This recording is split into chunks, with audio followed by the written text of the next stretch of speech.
À l'origine, Oni était un terme qui définissait tout monstre, fantôme ou esprit dans le Japon ancien. On l'écrivait d'ailleurs avec le caractère chinois signifiant fantôme. Ce n'est que plus tard que Oni désignait la figure que l'on connaît bien, celle de l'ogre monstrueux. Leur apparence peut varier, mais certains attributs se retrouvent souvent. Leur laideur, leurs grandes cornes, leurs dents monstrueuses et leur peau colorée en bleu, rouge ou vert la majorité du temps.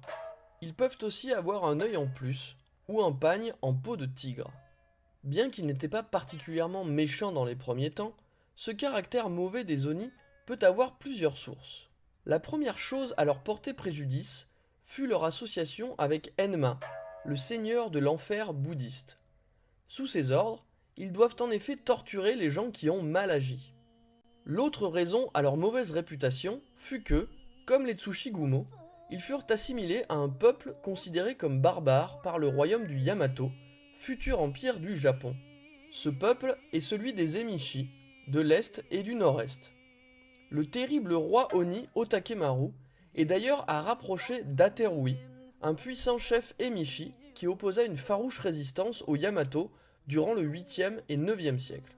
Depuis, les Oni tiennent le rôle du monstre brutal et cruel, aussi bête que puissant dans la plupart des contes japonais, le plus connu étant celui de Momotaro. Shuten Doji, l'un des plus puissants d'entre eux, a d'ailleurs été tué par Minamoto no Yorimitsu, un héros japonais célèbre qui a d'ailleurs aussi affronté des Tsushigumo. Comme quoi, de nos jours, on chasse ces monstres durant une fête nommée Setsubun.